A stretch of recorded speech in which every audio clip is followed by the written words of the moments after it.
بسم الله الرحمن الرحيم. الله بما تعملون خبير ولا جناح عليكم فيما عرضتم به من خطبة النساء أو أكننتم في أنفسكم علم الله أنكم ستذكرونهن ولكن لا تواعدوهن سرا إلا أن تقولوا قولا معروفا ولا تعزموا عقدة النكاح حتى يبلغ الكتاب أجله واعلموا أن الله يعلم ما في أنفسكم فاحذروه واعلموا أن الله غفور حليم. سورہ بقرہ کی یہ 234ویں آیت ہے، اور وہ لوگ اور جو لوگ مر جائیں تم میں سے اور چھوڑ جائیں اپنی عورتیں، آدمی مر گیا، مسلمان مر گیا اور بیوی چھوڑ گیا، چھوڑ جائیں اپنی عورتیں، تو چاہیے کہ وہ عورتیں انتظار رکھیں اپنے آپ کو 4 مہینے اور 10 دن، عدت بولتے ہیں اس کو. مرنے والے کی بیوہ کی عدت 4 مہینہ 10 دن ہے. پھر جب پورا کر چکے اپنی عدت، اب یہ عورتیں عدت میں بیٹھی 4 مہینہ 10 دن، یہ اپنی عدت پوری کر چکے تو تم پر کچھ گناہ نہیں اس بات میں کہ کریں وہ اپنے حق میں قاعدے کے موافق، وہ عورتیں جو صحیح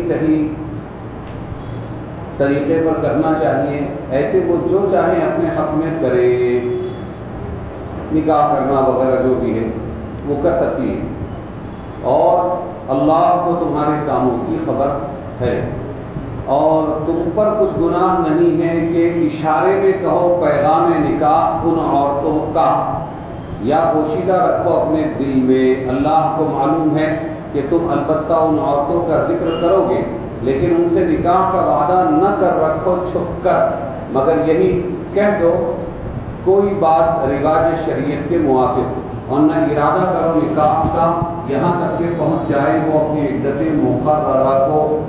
مقررہ اپنی انتہا کو.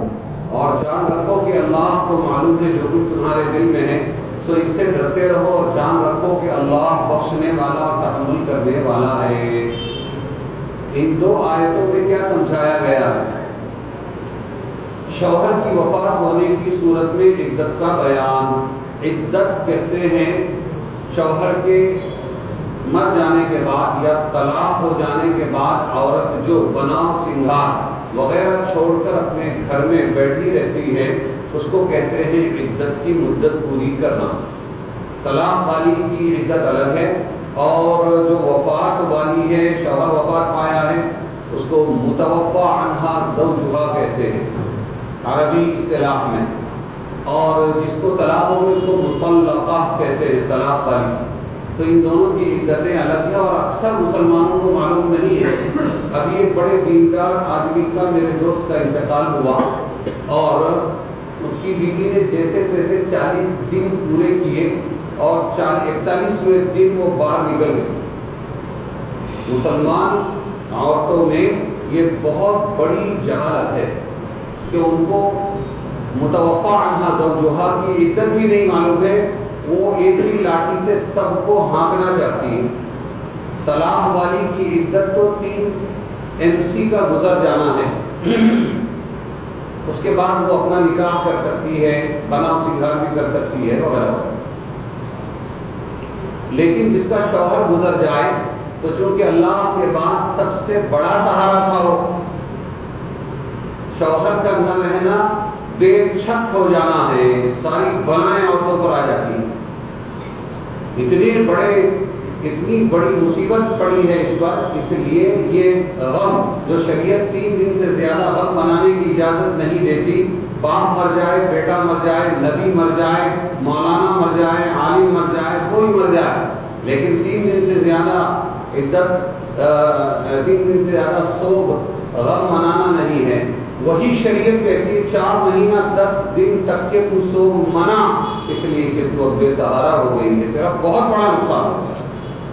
اور ہمارے مسلمانوں کو معلوم ہی نہیں، نہ بیٹے روک رہے ہیں اپنی ماں کو کہ مت نکل تو 41ویں دن عدت سے، ابھی تیرے 4 مہینہ 10 دن پورے ہونے ہیں. نہ بیٹیوں کو کچھ پڑی ہے، نہ خاندان والوں کو کچھ پڑی ہے. جن خاندانوں میں قرآن کے حکم کا ایسا مذاق بنایا جائے گا تو پھر وہ مسلمان کہاں سے بن پائیں گے؟ آج کی 2 آیتوں میں یہی بتایا گیا ہے۔ پھر کیا جائز ہے اس عدت میں، عدت کی مدت میں کیا ناجائز ہے؟ جس کا خاوند مر جائے اس کو عدت کے اندر خوشبو لگانا منع ہے، سنگھار کرنا، سرما لگانا، تیل بلا ضرورت تیل لگانا اور بلا ضرورت دوا لگانا، مہندی لگانا، رنگین کپڑے پہننا، یہ سب درست نہیں ہے۔ اس کو بولتے ہیں عدت۔ کھائے گی، پیے گی، رہے گی، اپنے گھر میں اس کی تفصیلات ہے، کوئی ڈیوٹی والی بھی ہوتی ہے، اس کو کوئی پالنے والا نہیں ہوتا، لیکن یہ چیزیں نہیں کرے گی وہ۔ کیوں؟ اس لیے کہ اس پر غم آیا ہے، مصیبت آئی ہے۔ اور صریح گفتگو نکاح ثانی بھی درست نہیں۔ یہ مین چیزیں جو دوسری آیت میں بتایا ہے۔ کیا عدت ہو گئی؟ اب عدت میں وہ بیٹھی ہے، شوہر مر گیا، ہر ایک اپنی ہمدردی کا اظہار کرنا چاہتا ہے تو کھلا یہ نہیں بول سکتے فکر مت کر، ہم تیرا فلانی جگہ نکاح کر دیں گے، تو کیوں ڈرتی، میں تجھ سے نکاح کر لوں گا۔ اس قسم کے صریح الفاظ نکاح ثانی دوسرے نکاح کے بارے میں کرنا ناجائز ہے، یہ بتایا گیا ہے آج کی۔ اور رات کو دوسرے گھر میں رہنا بھی درست نہیں ہے اس کو۔ شوہر جہاں شوہر کا گھر تھا، جہاں اس کی وفات ہوئی، وہیں پر وہ رہے گی جی، دوسرے گھر میں جا کر عدت گزارے گی، ایسا نہیں ہے۔ اور یہی حکم اس عورت کا ہے جس پر طلاق بائن واقع ہوئی، ایک طلاق رجعی، طلاق دے کر شوہر واپس لے سکتا ہے تو اس میں بنا سنگار کر سکتی ہے، کیونکہ من وجہ وہ بیوی ہی ہے، اور شوہر کو اجازت ہے کہ تو بغیر بولے کہ اس کو اپنے نکاح میں واپس لے سکتا ہے، بوسہ لے کر، ملاقات کر کے یا بول کر میں نے اپنی طلاق واپس لے لی۔ لیکن طلاق بائن ہے، گھٹ طلاق ہماری زبان میں، اس کو لفظ بائن بول دیا یا اشاروں کنایوں میں طلاق دے دی، وہ ہوتی ہے طلاق بائن، وہ پکی ہوتی ہے، اب بھی واپسی ممکن ہے، لیکن عدت میں بھی، عدت کے بعد بھی، لیکن پھر سے نکاح 2 گواہ اور مہر کے ساتھ۔ تو طلاق بائن ہو گئی تو اب تو ایسے ہی بغیر نکاح کے واپس نہیں لے سکتا نا، اس لیے اب یہ سب چیزیں جو اوپر آئی ہے یہ منع ہے اس کے لیے بھی۔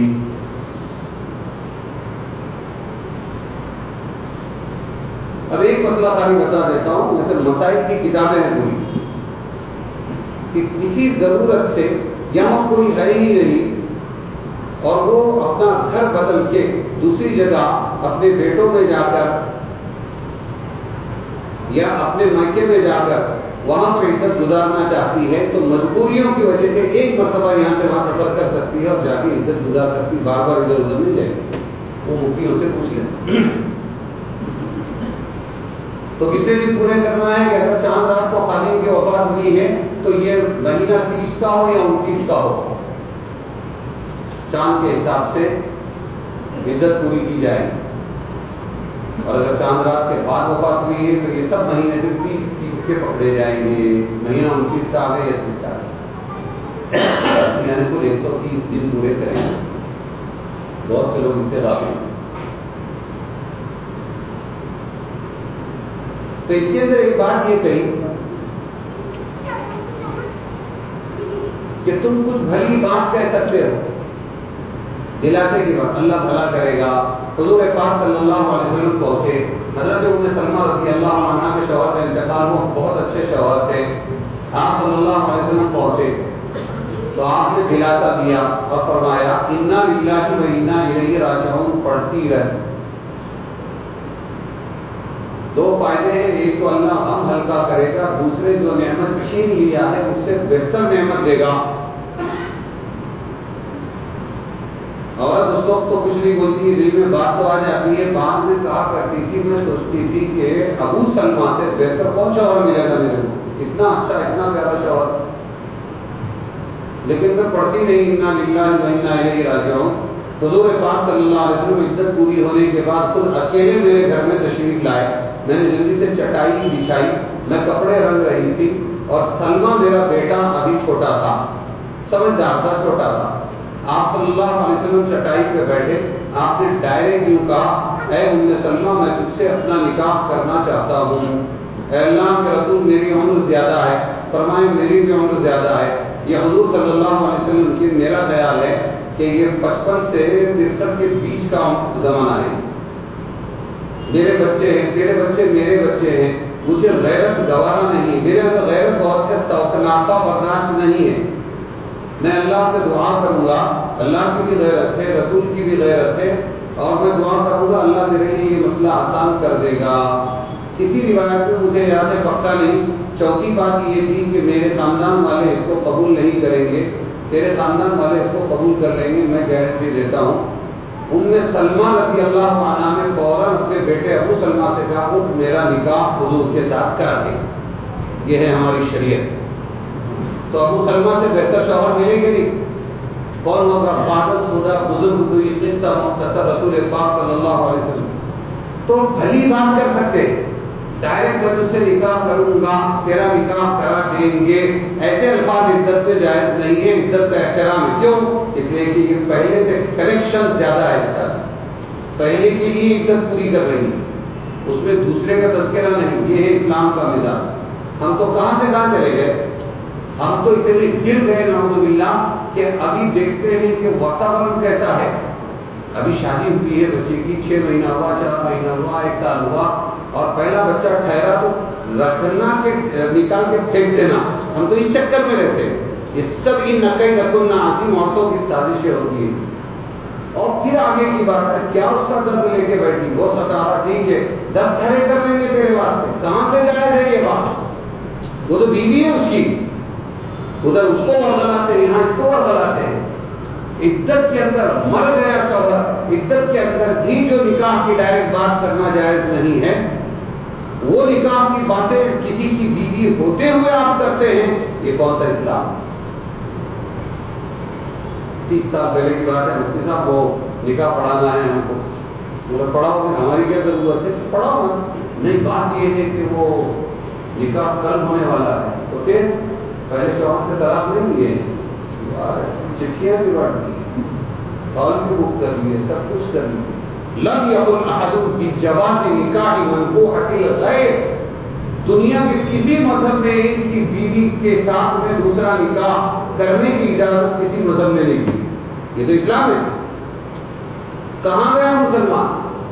یہ ہے اس کا قرآن کہ تم نکاح کی بات صاف نہیں کر سکتے۔ پھر اس کے بعد وہ اپنا فیصلہ خود کر سکتی ہے، نکاح بھی کر لے، جو کرنا ہے کر لے۔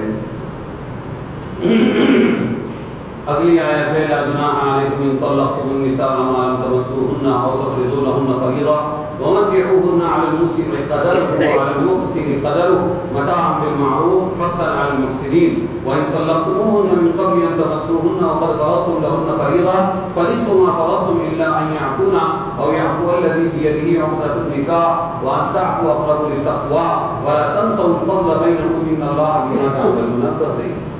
کچھ گناہ نہیں تم پر اگر طلاق دو تم عورتوں کو اس وقت کہ ان کو ہاتھ بھی نہ لگایا، بعض مرتبہ ایسا بھی ہو جاتا ہے۔ ابھی میں آ رہا تھا بدر سے اور مجھے فون آیا، 3 دن ہوئے نکاح ہوا اور شوہر جو ہے وہ نامرد نکلا۔ میں نے کہا بھائی اس میں غلط بیانی بھی ہوتی ہے، اس واسطے پوچھ رہے شوہر نے بھی اقرار کر لیا کہ میں نامرد ہوں اور کہ ماں باپ نے بھی اقرار کر لیا کہ نامرد، اب دونوں کیسے چھوڑیں گے، مہر کا کیا ہوگا، پھر اس کے بعد عدت کا کیا ہوگا۔ میں نے اپنے دوست سے تبادلہ خیال کیا، دلیل وغیرہ پوچھا تو پتہ چلا کہ اگر ماں باپ جانتے ہوئے ایک نامرد کا نکاح کر دیتے ہیں تو وہ نکاح ہی نہیں ہوتا۔ جب نکاح ہی نہیں ہوا تو پھر عدت کیا، پھر اس کے بعد مہر کیا، کچھ بھی نہیں۔ اس خلوت صحیحہ کا بند کمرے میں دونوں کو چھوڑنے کا کوئی ایکشن بھی نہیں ہو، کوئی اثر ہی نہیں ہو۔ میں نے کہا ٹھیک ہے، پنچایت کے اپنے چند لوگوں کو بٹھاؤ اور صاف بتا دو ان لوگوں کو کہ یہ نامرد تھا، یہ لوگ اقرار کر رہے ہیں، لہٰذا یہ نکاح ہوا ہی نہیں، تو تیرے گھروں میں میرے تو یہ حالات آتے ہیں۔ اور کیوں کیا میں بولا پھر بولے عزت بچانے کو، عزت نیلام کرنے کو کیا. پہلے تو چیز بھی چھپی ہوئی، اب تو نیلام ہو گئے نا سارے جگ میں. تو کچھ گناہ نہیں تم پر کہ اگر طلاق دو تم عورتوں کو اس وقت کے ان کو ہاتھ بھی نہ لگایا ہو، اگر ایسی سچویشن آ گئی اور نہ مقرر کیا ہو ان کے لیے کچھ مہر. بعض مرتبہ ایسا بھی ہوتا ہے نکاح ہو گیا مہر بھول گئے، ایسا بھی ہوتا ہے. ہر ایک بیماری کا علاج شریعت میں ہے. تو پھر تم پر گناہ نہیں. اب کیا کریں کہ اب ان کو رخصت کرنا ہے، طلاق ہی دے دی ہوں تو اب کیا کرنا ہے؟ وَمَتِّعُوهُنَّ کہ ان کو کچھ خرچ دے دو. یہ ہے شریعت کہ ملو تو محبت سے اور جدا ہو تو احترام سے. وَمَتِّعُوهُنَّ ان کو کچھ خرچ دو. عَلَى الْمُوسِعِ قَدَرُهُ وَعَلَى الْمُقْتِرِ قَدَرُهُ طاقت والے پر اس کے موافق ہے اور تنگی والے پر اس کے موافق. کوئی 500 روپے دے کر رخصت کرے گا اور کوئی 5 لاکھ روپے دے کر رخصت کرے گا. ہر ایک کی اپنی اپنی حیثیت کے اعتبار سے. متاعا بالمعروف جو خرچ کیا قاعدے کے موافق. حقا علی المحسنین لازم ہے نیکی کرنے والوں پر.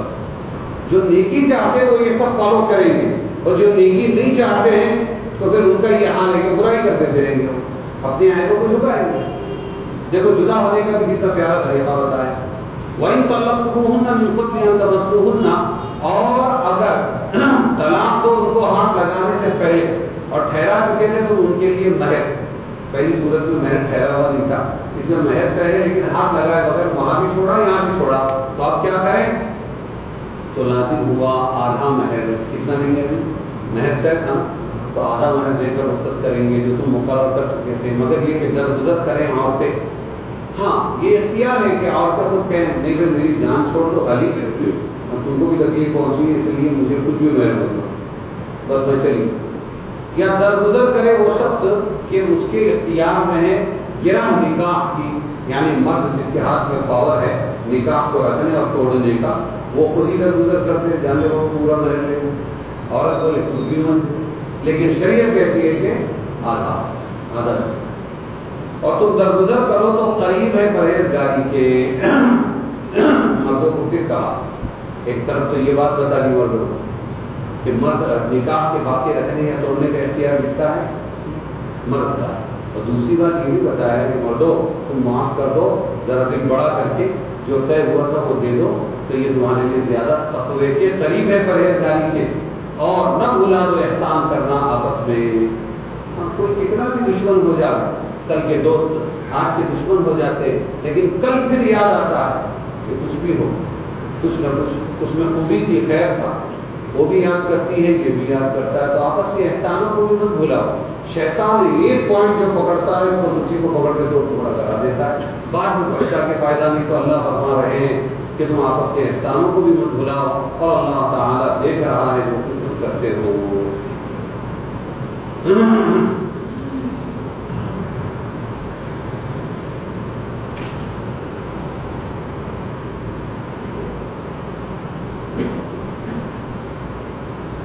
حافظوا علی الصلوات والصلاۃ الوسطی وقوموا للہ قانتین. خبردار رہو سب نمازوں سے اور بیچ والی نماز سے، اور کھڑے رہو اللہ کے آگے ادب سے.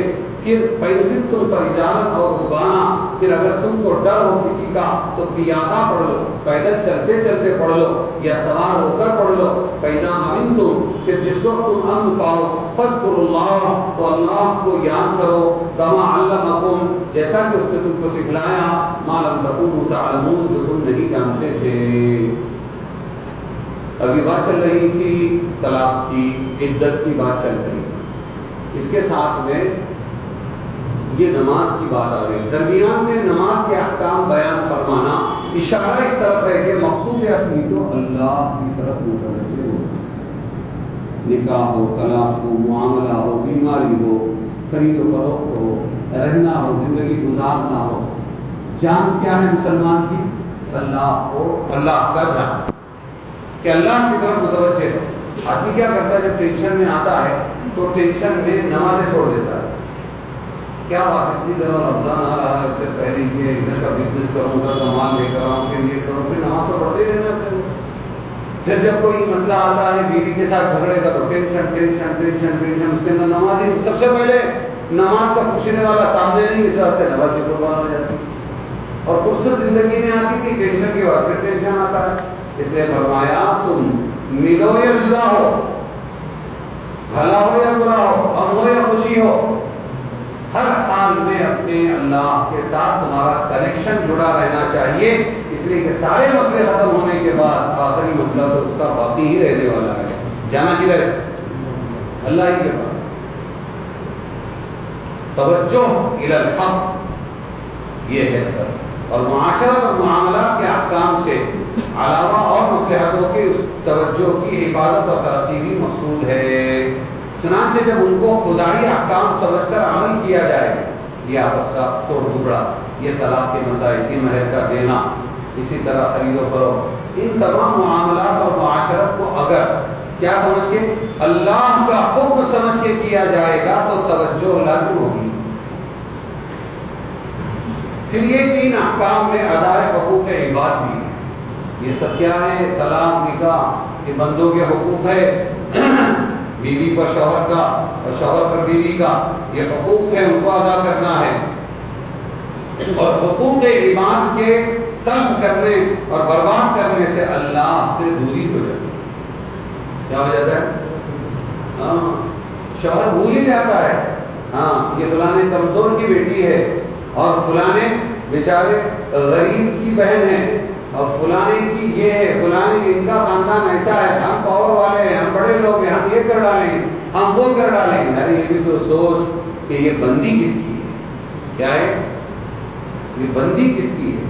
وہ تو پاور والا ہے نا۔ اور اگر عورت ستا رہی ہے تو وہ یہ سوچے، عورت والے بھی بہت ستا رہے ہیں آج کل اپنے دامادوں کو اور شوہروں کو، تو وہ بے بس سمجھ کے اور کمزور سمجھ کے ستاتے ہیں، تو ان کی نظر بھی اس پر ہونی چاہیے بندہ کس کا ہے، یہ تو کمزور ہے لیکن اللہ تو کمزور نہیں، اس لیے نماز کا ذکر بیچ میں لائے، ورنہ اللہ سے دوری ہو جائے گی۔ جس کے لوازم میں سے حق و عقد دونوں کی طرف سے بے توجہ ہے، چونکہ نماز میں یہ توجہ زیادہ ظاہری ہے، اس لیے اس کے درمیان میں لانے سے اس توجہ کے مقصود ہونے پر زیادہ دلالت ہوگی، اس لیے نماز کا حکم بیچ میں لائے کہ نمازوں کا خیال کرو، خاص طور سے بیچ کی نماز۔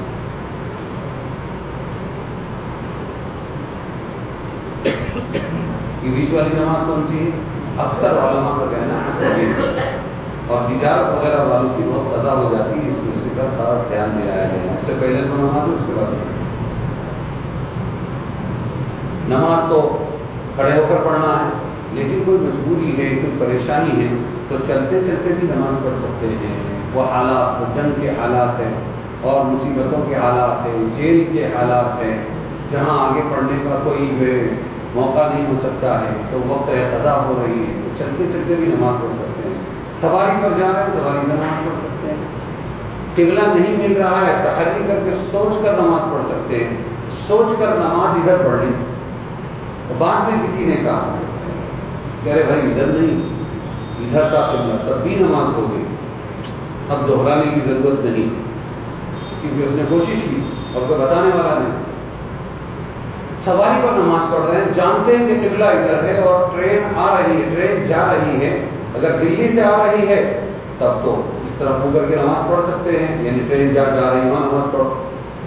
لیکن اگر جا رہی بمبئی سے لے کے چنئی کی طرف جا رہی ہے تو پھر قبلہ ادھر رہے گا اور رخ ٹرین کا ایسا رہے گا، جنوب کی طرف رہے گا، شمال اور جنوب۔ تو پھر کیا کریں کہ بیٹھ بھی نہیں سکتے، پڑھ بھی نہیں سکتے، کھڑے بھی نہیں سکتے، اور قبلہ بھی قبلے کی طرف منہ بھی نہیں کر سکتے، تو جس حال میں اس حال میں پڑھ لو، بعد میں اللہ موقع دے دے تو پھر اس کے بعد میں پڑھ لینا، دوہرا لینا، ورنہ جس حال میں اس حال میں پڑھ لو۔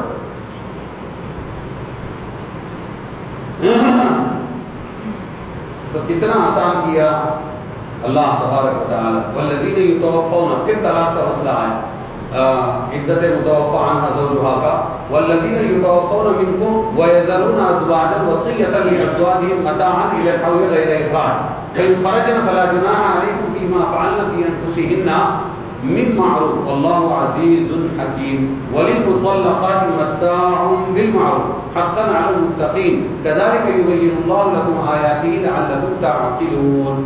اور جو لوگ تم میں سے مر جائیں اور چھوڑ جائیں اپنی عورتیں تو وہ وصیت کر دیں اپنی عورتوں کے واسطے خرچ دینا 1 برس تک. یہ پہلے کی عدت تھی.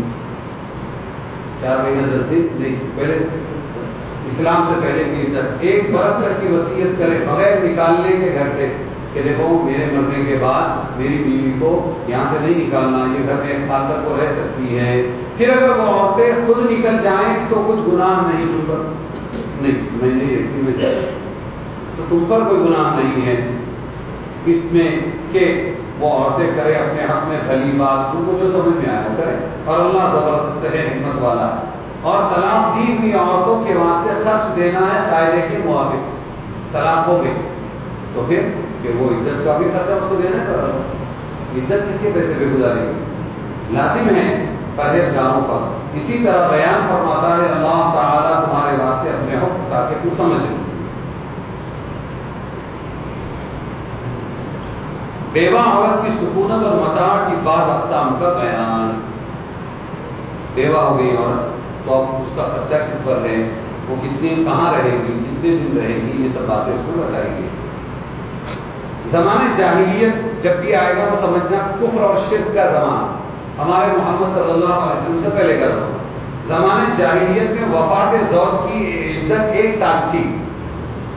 کتنی 1 سال. اسلام نے بجائے 1 سال کے 4 مہینہ 10 دن مقرر ہوا اور آسان ہوا عورتوں کے لیے کہ 4 مہینہ 10 دن کے بعد اپنے حق میں نئی شادی کا فیصلہ بھی کر سکتی ہیں. تو آپ احسانات اگر عورتوں پر اسلام کے گنائیں گے تو ہم تھک جائیں گے. یا تربصن بانفسهن 4 اشہر سے معلوم ہو چکا ہے. مگر اس میں عورت کی اتنی رعایت رکھی گئی تھی کہ چونکہ اس وقت تک میراث کا حکم نازل نہ ہوا تھا اور بیوی کا کوئی حصہ میراث میں مقرر نہ ہوا تھا بلکہ اوروں کے حق کا مدار مع مردے کی وصیت پر تھا. کتب علیکم اذا حضر کی تفصیل میں معلوم ہوا. اس لیے یہ حکم ہو گیا تھا کہ اگر عورت اپنی مصلحت سے خاوند کے ترکے کے گھر میں رہنا چاہے تو سال بھر تک اس کو رہنے کا حق حاصل ہے اور اسی کے طریقہ سے اس مدت میں اس کو نام نفقہ بھی دیا جائے گا. کھانا پینا اسی آیت میں اس کا بیان ہے. خاوندوں کو حکم ہے کہ اس طرح کی وصیت کر جائیں. چونکہ یہ حق عورت کا تھا اس کو اس کے اصول کرنے نہ کرنے کا اختیار تھا، اس لیے وارثوں کو تو گھر سے نکالنا جائز نہیں تھا، لیکن خود عورت کے لیے جائز تھا. وہ اگر جانا چاہے تو چھوڑ کر چلی جائے.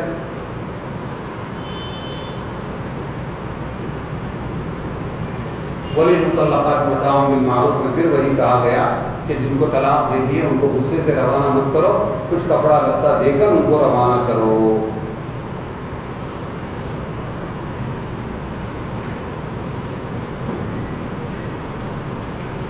أَلَمْ تَرَ إِلَى الَّذِينَ خَرَجُوا مِنْ دِيَارِهِمْ وَهُمْ أُلُوفٌ حَذَرَ الْمَوْتِ فَقَالَ لَهُمُ اللَّهُ مُوتُوا ثُمَّ أَحْيَاهُمْ إِنَّ اللَّهَ لَذُو فَضْلٍ عَلَى النَّاسِ وَلَكِنَّ أَكْثَرَ النَّاسِ لَا يَشْكُرُونَ وَقَاتِلُوا فِي سَبِيلِ اللَّهِ وَاعْلَمُوا أَنَّ اللَّهَ سَمِيعٌ عَلِيمٌ.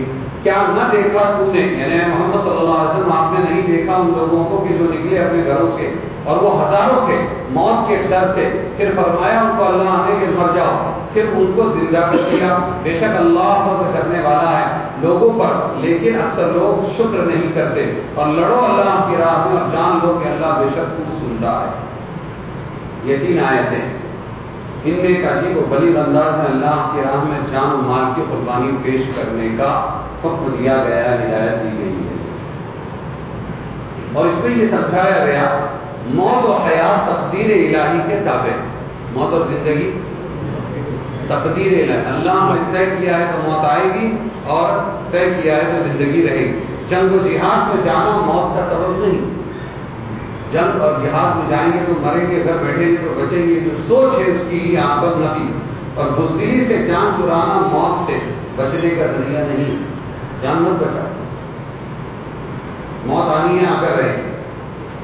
بنی اسرائیل کی کوئی جماعت ایک شہر میں بستی تھی. بنی اسرائیل یعقوب علیہ السلام کی اولاد کو کہتے ہیں، جن میں یوسف بھی آئے، یہود بھی، یہودا بھی آئے، اسی طریقے پر ان میں موسیٰ عیسیٰ سب آئے.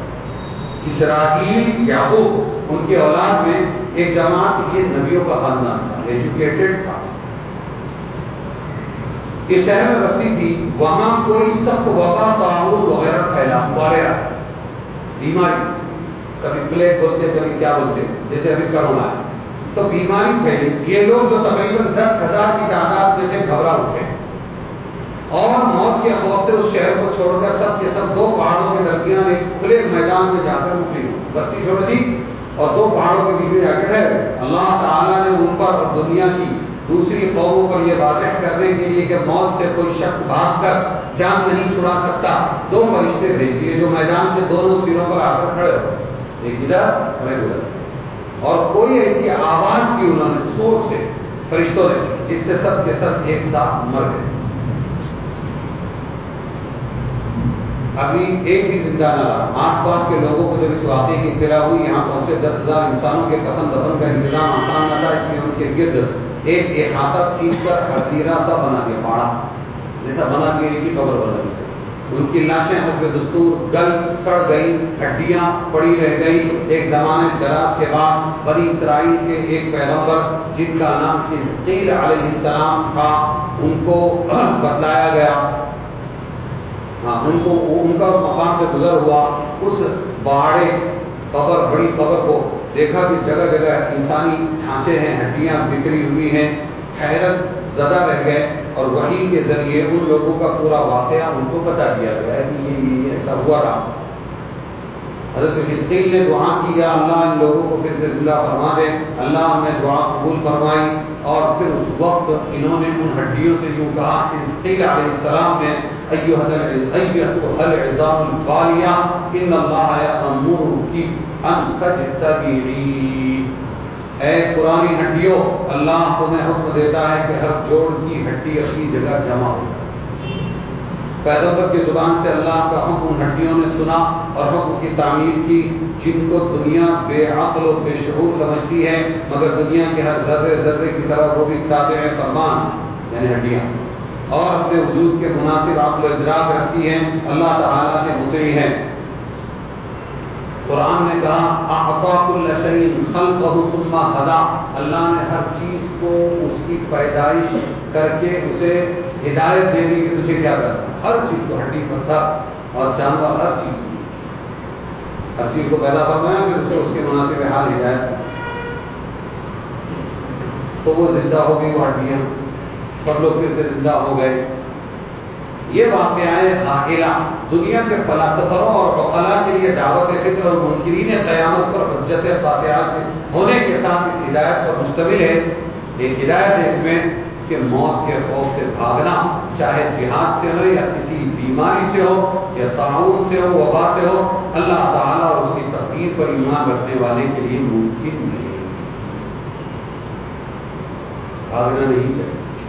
اگر اللہ پر ایمان، نہ جہاد سے، قتل و قتال سے، نہ وبا سے، نہ طاعون سے، جس کا یہ ایمان ہے کہ موت کا ایک وقت مقرر ہے، نہ اس سے ایک سیکنڈ پہلے آ سکتی ہے اور نہ ایک سیکنڈ مؤخر لیٹ ہو سکتی ہے، اس کے لیے یہ حرکت فضول بھی ہے اور اللہ کی ناراضگی کا سبب ہونے کی وجہ بھی ہے۔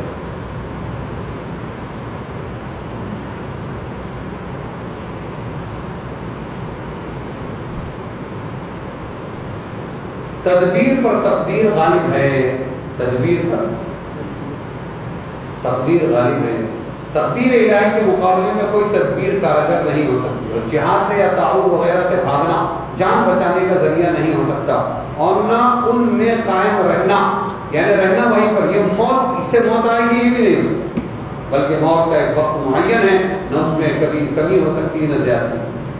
دوسرا مسئلہ یہ، جس شہر میں کوئی وبائی مرض، طاعون وغیرہ پھیل جائے، وہاں سے بھاگ کر دوسری جگہ جانا جائز نہیں۔ رسول کریم صلی اللہ علیہ وسلم کا ارشاد ہے،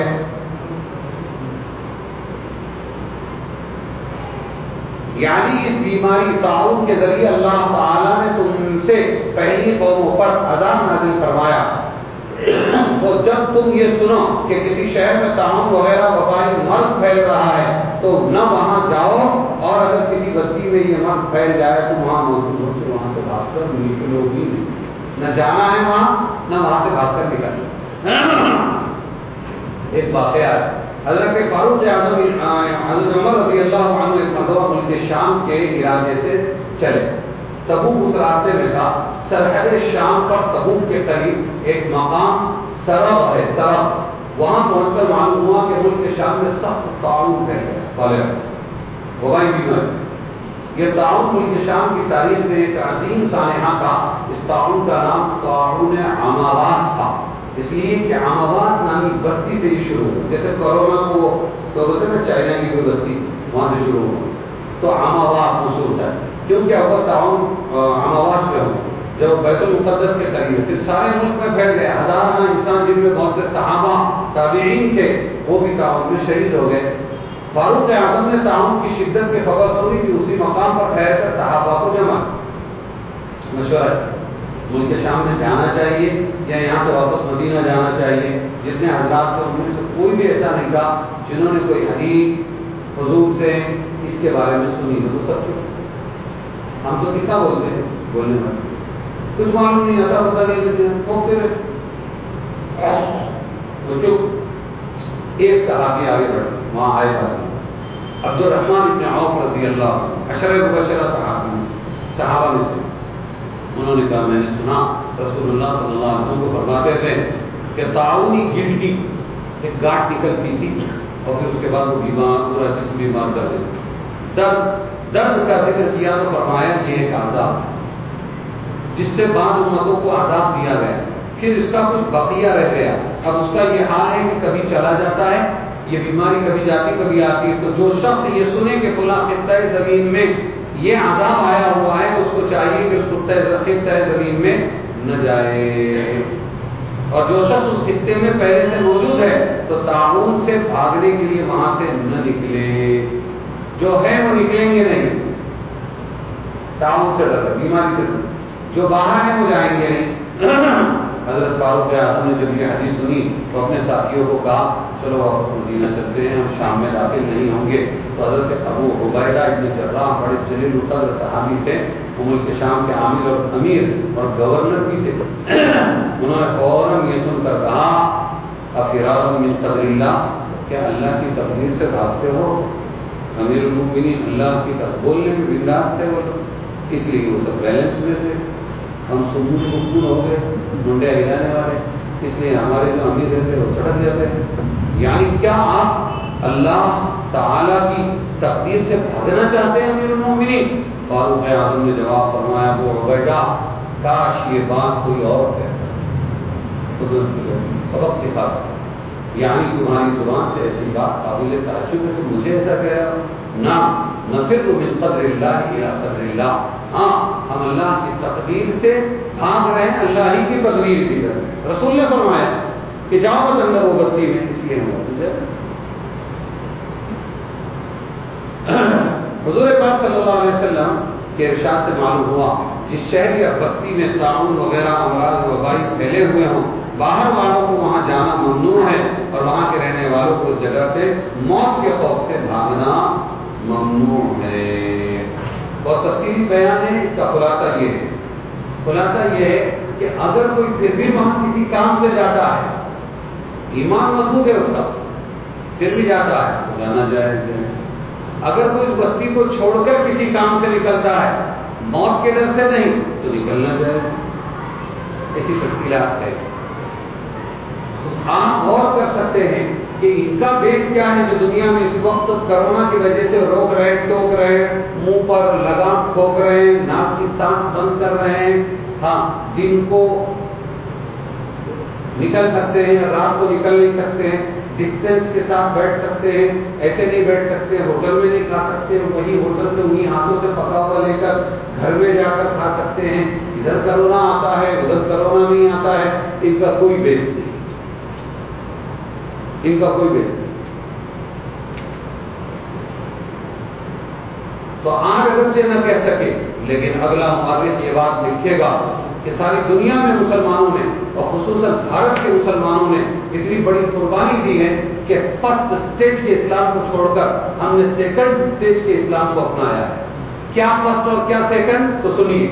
آپ صلی اللہ علیہ وسلم نے فرمایا لا عدوى ولا طیار، بیماری کسی کی کسی کو نہیں لگتی. لا عدوى، کسی کی بیماری کسی کو نہیں لگتی، اور نحوست کسی کی کسی کو نہیں لگتی. آپ کھاتے بیٹھے اور بڑا کھانا ہوتا تھا، سب ہاتھ دبا کے کھاتے تھے. ایک آدمی ہوں بیٹھا ہوا، آپ نے فرمایا کیوں نہیں کھاتے؟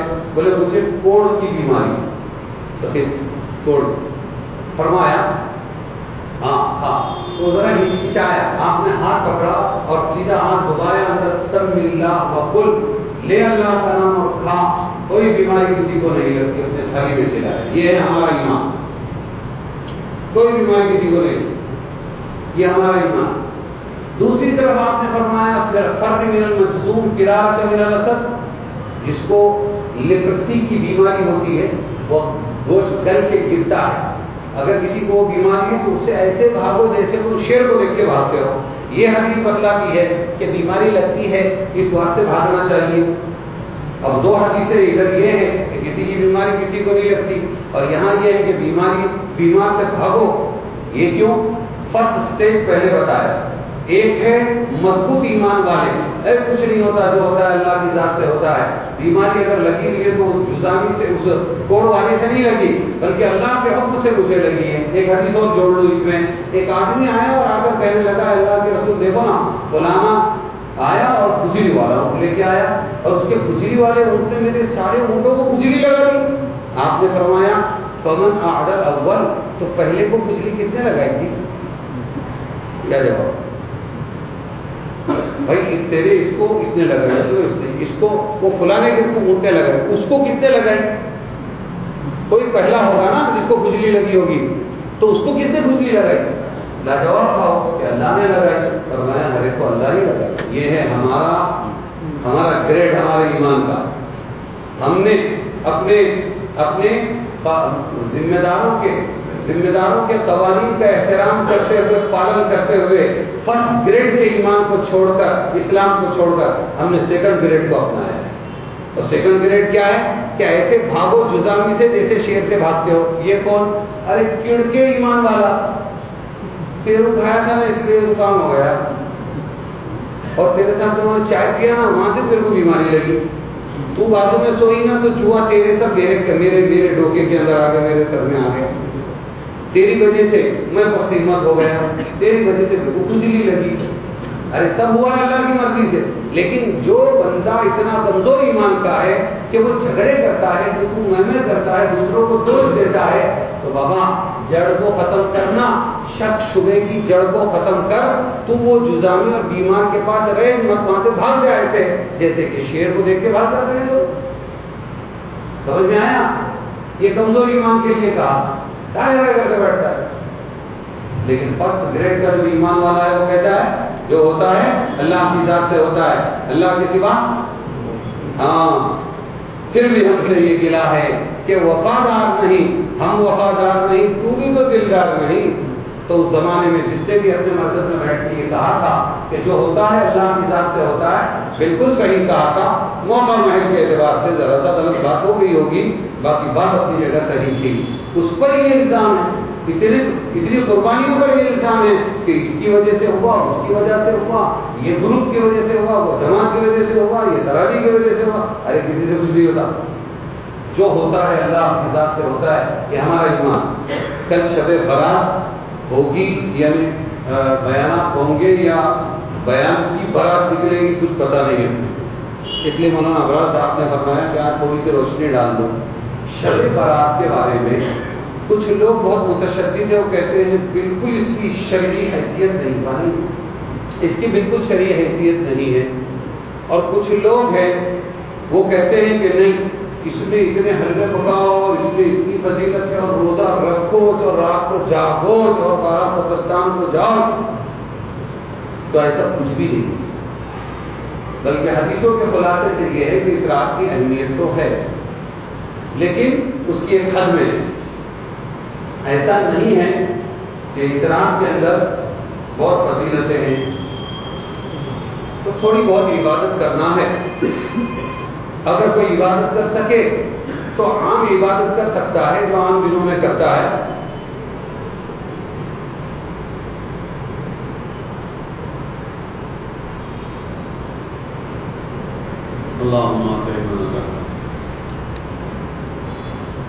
ایسا نہیں ہے کہ اتنی ہی رکعت پڑھنا، بہت سی کتاب سے چھپتے ہیں، شیطان بھی اپنے کام میں رہتا ہے، وہ سب بکواس ہے۔ اور پھر ایک رکعت میں اتنی قل هو اللہ احد پڑھنا، اتنی قل یا ایھا الکافرون، جب فرض نمازوں میں شریعت نے ایسا نہیں رکھا جو روز پڑھی جاتی ہیں، تو سال کی ایک نماز اگر ایسی طے کرے گی شریعت تو کتنے ایکسیڈنٹ ہوں گے؟ اس میں لگے گا بیچارہ. اس لیے کوئی ایسی لمیٹڈ فکس عبادت نہیں ہے جو اللہ توفیق دے کرو، آدھا گھنٹہ 15 منٹ 1 گھنٹہ کرو اور عبادت کر کے دعا کر کے چلے جاؤ.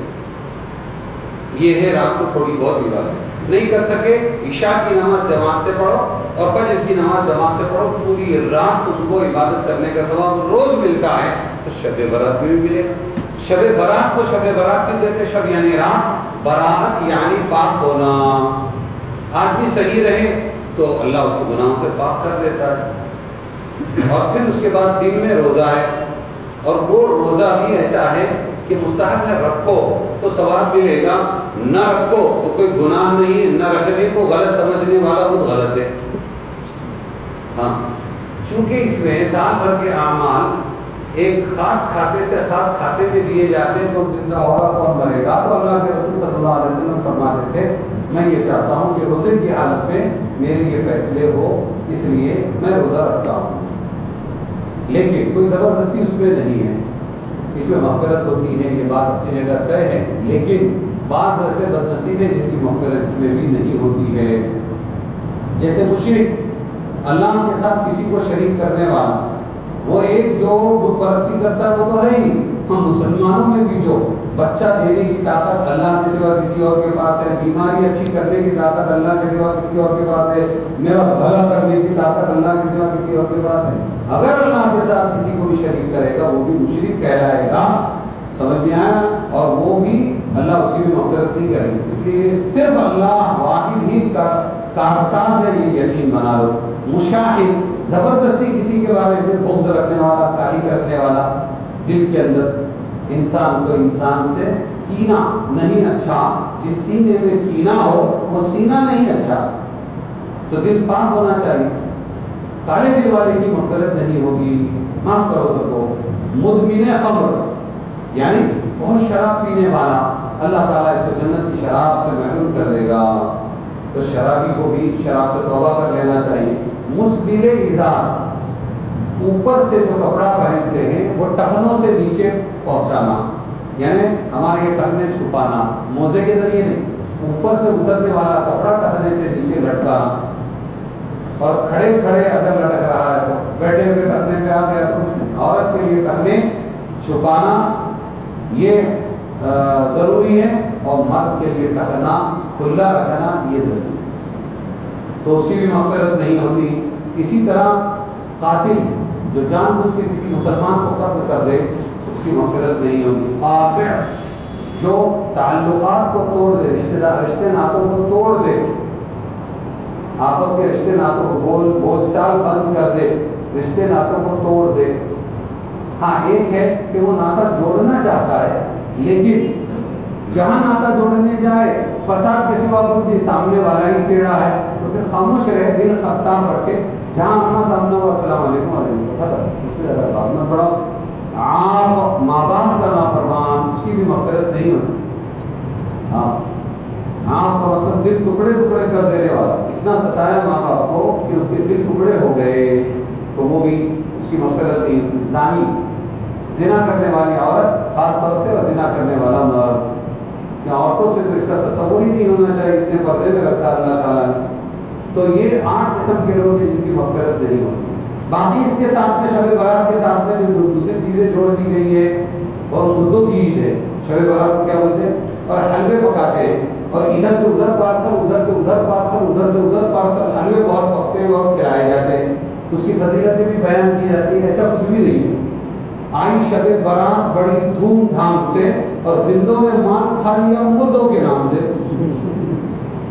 تو ایسا کچھ بھی نہیں ہے، نارمل ہے. یہ تھوڑی سی عبادت اور روزہ ہوتا ہے کر لو، نہیں ہوا تب بھی کوئی بات نہیں. کسی کو برا مت کہو، اور راتوں کو جاگو مت، پھٹاکڑے پھوڑو مت، اور بچے ڈر ڈر ڈر ڈر ادھر ادھر گھمائے نہیں. ہاں، لوگوں کو پریشان نہ کرے، لوگوں کی نیندیں خراب کرنا یہ تو حرام ہے. اور اپنے اسلام کا تماشا بنانا جو اسلام نہیں ہے، وہ ساری دنیا کی پولیس والے بیچارے پریشان کیا ہے، یار یہ چھوٹے لوگ بھی کیا کریں گے، اور فلاں نے اس کو بھگائی گاڑی اور ایکسیڈنٹ ہو گیا اور سارے بھرگڑے ٹوٹے ہڈیاں ٹوٹے اسپتالوں کے اندر لے آ کے ڈال دی، یہ کوئی اسلام نہیں۔ اللہ تبارک و تعالیٰ ہمیں اللہ سیدنا مولانا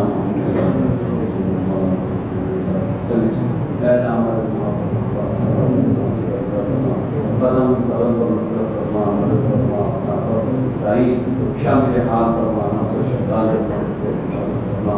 اے اللہ ہم تمام کے حق میں خیر کے فیصلے فرما، نیا سال ہمارے لیے مبارک فرما، اے اللہ شرور و فتن سے ہم سب کی حفاظت فرما، اے اللہ باطل عزائم کو خاتم گرا میرا فرما، اب کے تمنے کی وجہ سے شکل صورت پیدا فرما، تمام مرحومین مسلمین کی مغفرت فرما، موجودین کو سچی توبہ کی توفیق دے، بیماروں کو شفا دے، معذور کے قرضوں کی ادائیگی کی شکل صورت پیدا فرما، پریشان حالوں کی پریشانی دور فرما، دعا کو صلی اللہ تعالی